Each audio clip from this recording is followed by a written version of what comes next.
if you have them. So Ben, you're a comic force in this movie. I'm telling you. Everybody loves the Ben moments. It's like a Ben wave. Yeah.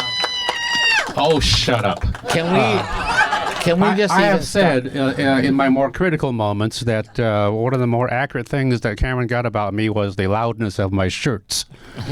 They were good. So they that's were why I good. changed from a demure black shirt into this salute to Cameron. Thank you, Ben. Size medium.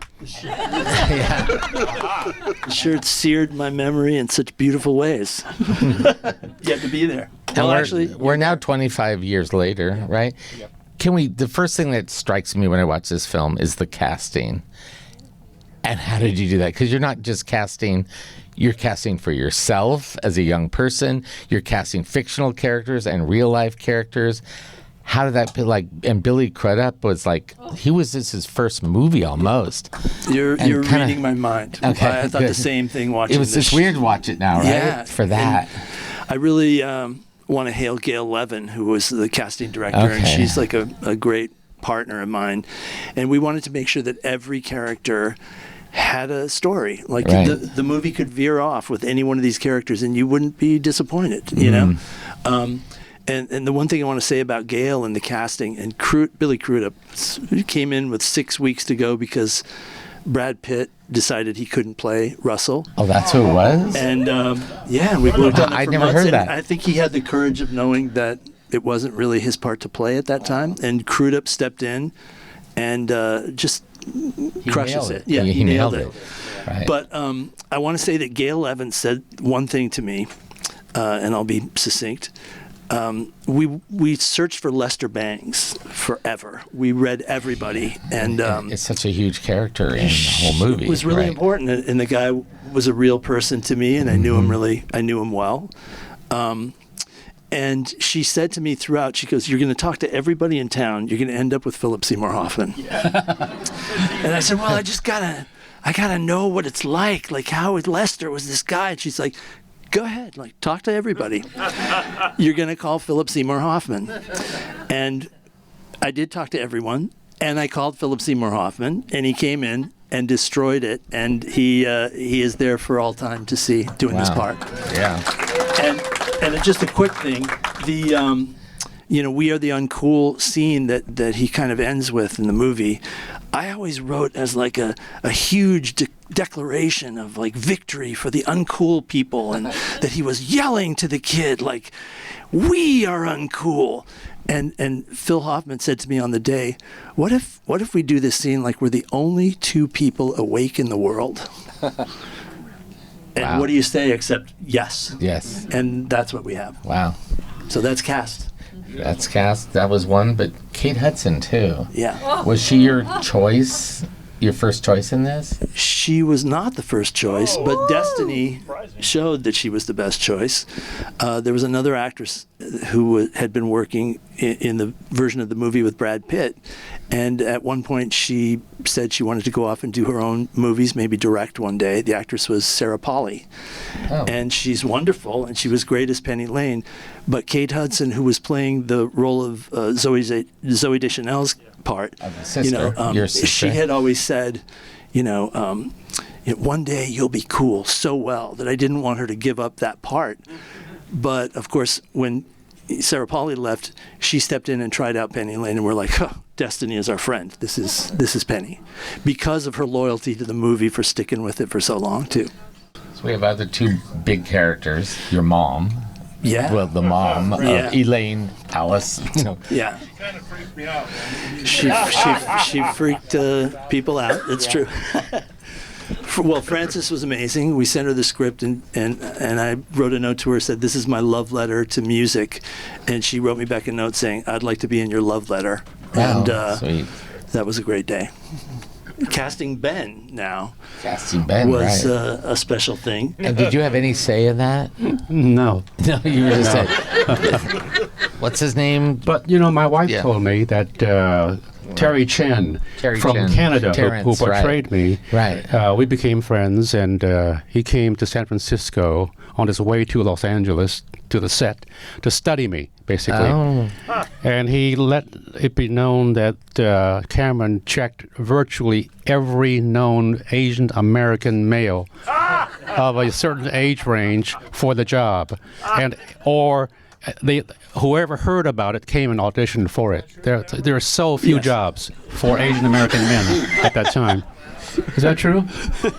Oh, very true.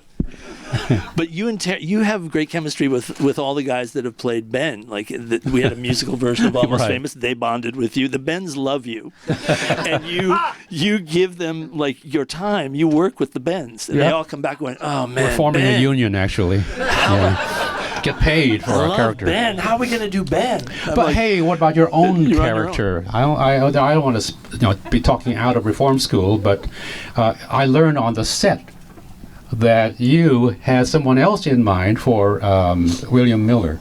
You had a different name in mind, probably, for William Miller. yeah. Tell us about that. Yeah. Well, I just Thank you, Ben, for taking my job. I always do everybody else's job. Yeah, we had that's great. I we had love a it. hard time Not my own. casting William Miller because there were a lot of young actors that came in and kind of had experience doing like Neil Simon parts, and so Oh, they'd okay, come in right. like, I love music. Believe me, I love music. And you're kind of like, this is a shyer guy who's kind of finding himself as he tours with this band. That's kind of his technique, even, like Yeah. how he gets in, or how you got in. And it's hard because you see guys who come in and they read for you while you're sitting there, and they watch you while they're auditioning, and by the end they're kind of imitate you, and you're kind of like, this is really weird. But one day you're standing on the set and there's people doing parts that are from your life, and it's really moving and sometimes scary and really powerful. But we didn't find William Miller until the last minute. Wow. And Gail, who had scoured the world for the right guy, That's a little panic time. found Right. definitely Yeah, yeah. panic times. He's the star of the movie. Yeah. And we found a guy in Salt Lake City who had very little experience but sent in a tape. And we watched the tape and it was like, that's him. That's kid. And he came in and he was the age. We shot the film in continuity. He did fall in love with Kate Hudson. Wow. When he says, ask me again about going to Morocco, that's Patrick, who's just it's just like he's enraptured with Kate. So that's him talking. And we looked at each other like, put that in the movie, which we did. And the one thing I want to say about Patrick is he was so tired by the end because we shot in continuity, and she's having her stomach pumped. And I always thought that scene was important, and we'd really talked Stevie Wonder into giving us My Sharia Moore. He doesn't give his music away easily for movies. So he had scoured the script, and we had the song, and Patrick was exhausted because it was months we'd been shooting, but I knew he was in love with Kate, and he wasn't doing the scene right.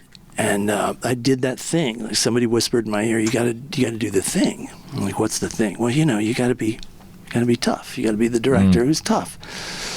And so I said to him while we were doing the shot, and the shot was moving in, "Patrick, none of these people that are your family that you've been so close to these last few months will ever be here for you again in this way. That's the way show business is."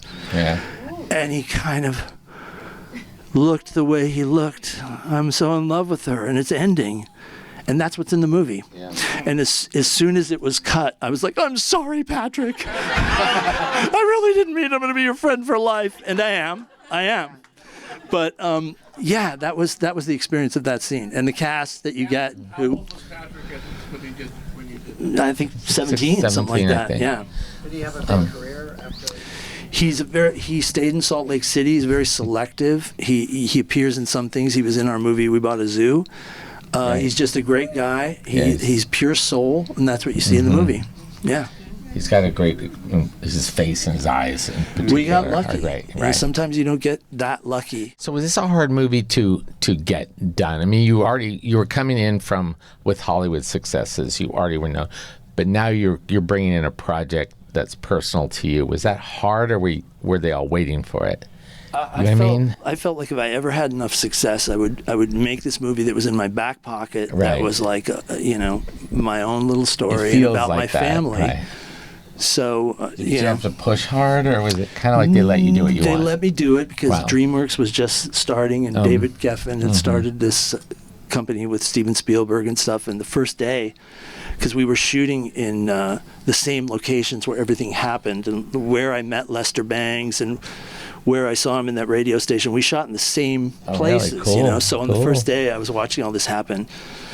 And I was so moved by Philip Seymour Hoffman, who sounded like Lester Bangs, and I'm watching it, and I just I called David Geffen's office. Can I talk to David Geffen? And he got on the phone. What do you want? And I'm like, it's the first day of shooting. I'm just so moved. I just don't know how I ended up here. Like, how did I end up here doing this? And he said, fucking Jerry Maguire. And hung up on me. Okay, that's show business, I guess. Yeah. You showed him the money. That's So- why. Exactly. All that, Early, before. all that warmth. So I knew kind of this was my shot. This was Wow, my cool. credit line. Make this movie. Absolutely.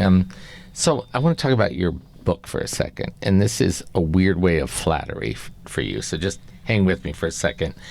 So I just read your book. Well, actually, you read my book to me, which is a fantastic way to fill this book, because it's not lazy. Sorry. It's like him and his voice, and it's so special. It's so intimate to you. Like, even when I met you, it's like, oh, I know this guy. I've spent like hours with him in my car driving to LA. How's my Ben imitation in the book? Okay, good. It's all good. But so now we see the source material for this movie, which is so much more almost intriguing. Your real life is bigger than even what happened. How did you get to that point where you have to hone down this movie to make a movie out of it? Like the conciseness of it, the storytelling of it. You're such a good storyteller. You managed to get there, which I don't know how you did it, because your life is your source material is so big. Your mom is so big in the book. She's a big character. Your sister is so big in the book, and you find these scenes. I'm sorry, I'm talking too much, and I want to get to you, but you find these little moments that are so perfect to set everything up. So it's really brilliant. I think that's why this movie is so good. Thanks so much. Anyway. I appreciate that. There was a lot more of it. There's a 3-hour, close to 3-hour version that's available as the bootleg cut. Oh, really? Okay. Which the theatrical cut always felt to me like a weaker version of the bootleg cut. But I sit here and watch it tonight, and I love this cut, and I realize It that works. we made it because when we showed it in theaters and stuff, in test screenings, the tour went on like one city too long. And you could tell that we overstayed our welcome a little bit. But for home viewing, I think the longer version is pretty cool, if you want to ever check it out. And it has her dancing on the floor of the empty ballroom longer, which to me was like, I could watch that for an hour, you know? And so there's there's longer stuff about Jeff Beebe and everything. Yeah. So it was tough cutting it down to this, but I know why we did it. You have to say, this is my life, but now we're making it something that's for everybody. Like, how do you make that a story? It's got to just roll and and show how you fall in love with music and the people who make it. And this wasn't it was a success when it opened, but it wasn't the success that it is now. No, it was Because- it was a bomb in the theaters. It was a medium bomb, but then Medium bomb. Medium bomb. But the thing was, but no, it's okay because it got discovered later, which doesn't happen any longer. Yeah. You know, it's like True. it got discovered by young people loving this film for its freshness. But what happened? Why didn't that happen right away? Do you have any ideas on this? It's a good question. I think it was a quietly released movie that kind of didn't have a lot of fanfare to it. But it's funny. We wanted to capture 1973 so carefully, and we tried to recreate the Rolling Stone office, and we had all the research and spent all the time to get it right. And what was really funny is it came out on the same weekend as a re-release of The Exorcist, which was the biggest movie of 1973. So like on the Saturday morning after it opened, we were all talking to each other going, wow, we got crushed by 1973. They came back and destroyed us. But it wasn't about making money, really. It was about having a chance to make something from your heart, and over time it's the one I hear about the most. But it was a college audiences. I have a theory about this, that it was that nobody knew how to market it right. They That's didn't know true. what the audience was, and they were clueless. And so you got sort of like in this. Then they learned very quickly that there's a whole audience out there of young people that are watching movies. And True. We were really scared what the bands would think. We had to get music from Led right. Zeppelin. Oh, so we right, went to right. England and showed the movie to Led Zeppelin. We were terrified, sitting in the back row of a theater about this size. And Jimmy Page and Robert Plant were sitting right about there. And we're back there watching their heads while they're watching the movie. And at one point they like move their heads together, and the editors, we looked at each other and go, like, we're dead. We're dead. And then the scene happens where, the Golden God scene is based on a Robert Plant moment. Right. And when Billy Crudup says, I never said I'm a golden god, Robert Plant goes, I did. And I'm like, there's hope for us. There's hope. And then the lights came up at the end, and Robert Plant said, I think I still have that bottle of Quaaludes somewhere. I may take one tonight. And so we got the Led Zeppelin songs. I think there is something to be said about the changes in music distribution and movie and other entertainment platforms over the last 20 years, so that it's more easy now for people of all ages everywhere to be able to turn on Amazon Prime and other streaming channels. Find what they want on in an the moment, airplane. right? Wherever, it's a wider distribution, so new generations discover the film over the years. Yeah. And it was kind of the college kids, didn't that kind of, it started working its way through colleges, I guess, on And Kate Hudson's performance really kind of reached people, and rightly so. She really threw herself into this part and was definitely the right one. And Phil Hoffman, you know, did you know Lester Bangs much? Did you spend much time with him? So he was like a voice on the phone. Well, Rolling Stone had different departments. I was in music and news, and Lester was really more the reviews. Yeah. And that was overseen by various other editors. So I never had any reason to really deal with him. What was his reputation around the office? I don't know, because the reviewers worked mostly, as they say now, remotely. Right. You know, they didn't have to come in to write the record reviews. And I didn't hear much gossip about Lester. Yeah. I think he was appreciated for his talents. I was kind of amused that he would put down Rolling Stone so often at the same time writing for it. Yeah. Well, yeah. Yeah. I think he wanted to get back to Rolling Stone and never was able to. Never made it. But we can only conjecture. I do have one little game I want to play with you, because you're both such amazing journalists and interviewers. Thank you. What question would you ask of each other that you've never asked before, that Great question. that you will that you want the truth about, like now in Healdsburg at this moment? Yeah. Go first. I would say that I would ask you, when was the first time you felt a response to you when you walked through a door with your tape recorder and notebook, and your artist, a well-known pop artist probably, or a rock band sitting around like Stillwater did, would look at you and say, "What? This is a teenager. Are you here? Who are you?" When did you get the first dramatic response to how young you were? Dramatic, positive or negative? Negative. It was almost like uniformly positive, because I was in San Diego as opposed to LA or Chicago or New York, so there was like boredom a factor in San Diego. And then I would come in with a big notebook full of questions and stuff, and I'd listen to all the music. They were like, "Who's this guy?" "Well, that's a good question about my guitar solo in that song. Ask me more." So I had a lot of guys that were like, "Okay, all right, keep going." Steve Miller was the only guy that we were going to do a cover story for the magazine, and Steve Miller just really didn't like me. He didn't like my age, and he wanted to know, why I thought I was old enough to appreciate his complete musical scope. And the people surrounding him in the room kind of snickered with him, and I felt like, this is not my thing, Yeah. Wow. So I never wrote the story, but mostly, and I know Steve Miller has high standards and he's a killer artist and all that stuff. I wasn't a good match for him. But for a lot of the other artists, like David Bowie, I think they were kind of amused that I was so excited about their music. They were amused by you, but then they warmed to you because of your knowledge. That it was like always your knowledge that Well, it was a thrill. It was a thrill that you're there with this person who you've studied, and you're actually getting, as Ben says, new stuff from them.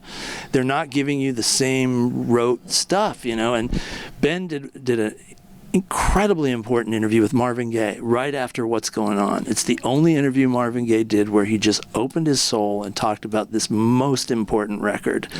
And my question to Ben is, did you know what was happening when you were there in his living room and he's singing to you to tracks and he's auditioning things that he wanted to do that were next, and you're there and you're getting it?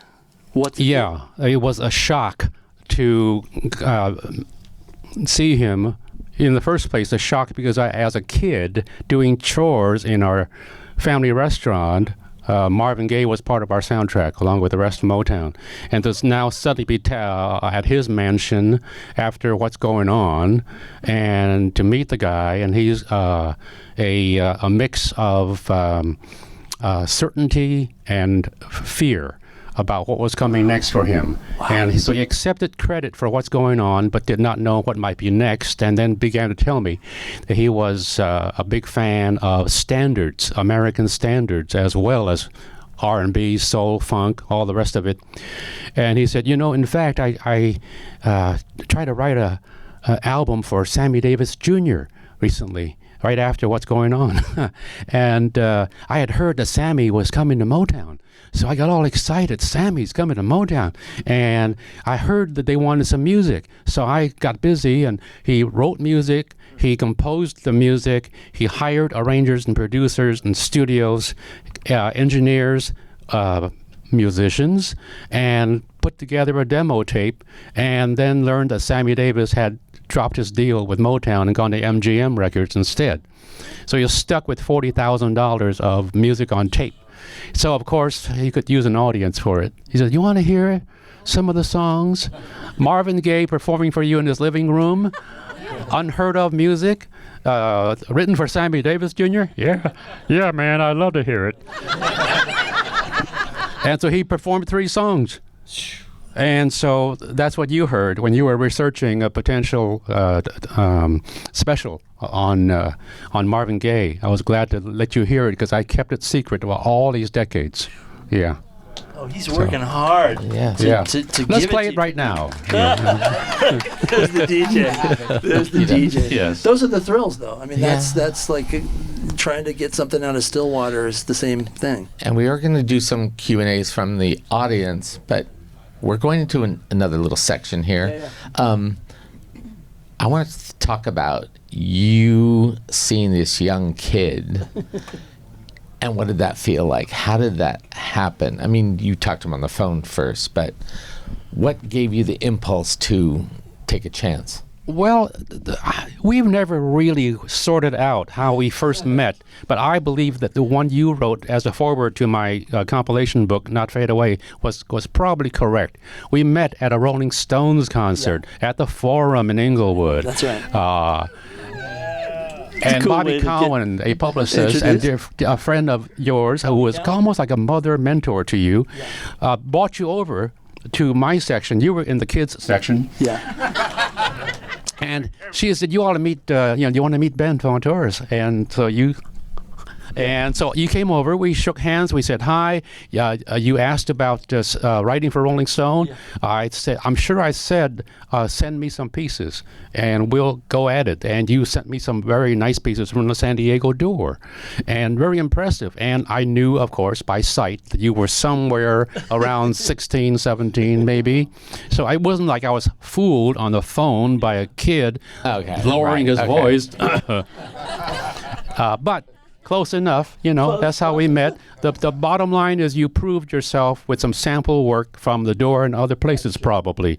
And so I recognize youth, energy, distance from Los Angeles, just San Diego, a new city to get writing from, and gave you a couple of shots, and you took them and did really well. Thanks. I was really grateful that the Rolling Stones were just about to go on stage when I met you. So it's like the lights got really dark just in time. So I didn't have a lot of time to show how young I was. Yeah. But you were so great. You were just like, yeah. And you had the better seats, and you were writing about the Stones at the time. And I was like, yeah, that's Ben Fong-Torres. So speaking of young people who need help and we nurture along and they make our culture better, Catherine, come up and say a few words for our young people. Thank Here, you. this is We're gonna change seats for just a second. I'm just gonna cheat this way so I don't get feedback. Sorry to be so intimate. Oh my. Oh yes. Oh yes. Okay. It is my privilege to be the chief fundraising person for True West. It's been a labor of love to bring this theater to Healdsburg, and it has been the honor of my lifetime to work with Cooper, and now to hear from such legends as Cameron and Ben, and to share it all with you.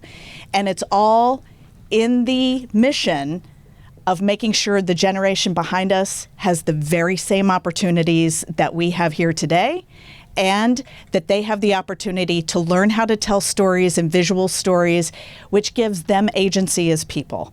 And so I'm asking you today to join everybody who's already scrolling up on this screen, take out the QR code, snap the QR code, text to give tonight. We're going to take a couple of questions while we're doing this. I hope you're compelled to give. You can always give afterward. And just know that every dollar raised here tonight is all about educating kids in Sonoma County and making sure they have tools to be successful in this world. So thank you for being here tonight. That's all I have to say. And I'll turn it back to you. All right, cool. Thank you. Perfect. She left water on my chair. All right, let's see some names up there. Any from the audience? I know it's just theater too, so this is what you get over here. Yeah, I'm going to bring the mic to you, I think. Phil Donahue style. Hello, hi. Hi, my question is, when you felt like you were obviously young and connecting with these artists, did you feel like your connection was because you knew more technically about what they were trying to achieve, or was it something else that really made you feel like you had the courage to go on and be who you were to engage with them? Does that make sense? Yeah, it does. For both of you. My mom, who you met in the movie, was very, very much about follow your heart, follow your bliss, follow your instincts, and put on your magic shoes. And I really believed that. So I would just kind of like believe that the magic shoes would serve me in all of these kind of beyond my expectations experiences. And that worked out for a long time until, or not for a long time, for a brief period of time. And then came a time with the Allman Brothers Band, writing a story for Ben that was the first potential cover story that I would ever write. And Greg Allman was explosively, well, it's kind of documented a little bit in Almost Famous. He blew up at me late one night at the end of the tour where I was writing about him, and wanted the tapes back and said, "You must be a cop." And he had just like kind of exploded in the opposite direction after being really open with me about his brother who had passed away and everything. So my magic shoes disappeared that night, and I just felt like, wow, okay, this is a glimpse of the real world where you just get knocked down and it can get ugly. And, he ended up waking up and wondering why he had these tapes in his room, and they got sent back to me and everything. And I kind of like summoned some more courage really to keep going. But it really was just like loving music and wanting to keep forging ahead. Even when the so-called magic shoes theory was failing because it wasn't always easy. And as Ben can tell you, the story that I wrote of the Allman Brothers Band needed work. And he and another editor, Tim Cahill, really got together and showed me how to put a real story together. And that helped me get to the next step. But this is the mentorship that you're talking about with with the work you're doing with young artists here. It's like you need a mentor. You need someone to kind of give you the guardrails. And Ben and Tim Cahill did that for me. Because you could have rejected the story. It wasn't perfect at all. As if I was in a place to be a mentor, actually. I was just a few years out of college. Totally. And at SF State, I became the editor of the daily paper, but didn't learn a whole lot in the classroom. So we learned a whole lot putting out the paper every day. And so at Rolling Stone, I would start these profiles and interviews with no real guidance from the past. It was pretty much just looking at the model of the various stories that there were. There weren't too many back then in 1968, 69. And so by the time you came along, we'd had 4 or 5 years of doing it. And so by that time, I think I got an idea of how stories should be structured. And when I walked in as a young man, meeting these sometimes grizzled stars like Ray Charles or later Bob Dylan, I had no knowledge of their musically. I was just a fan, an admirer, an appreciator of their work.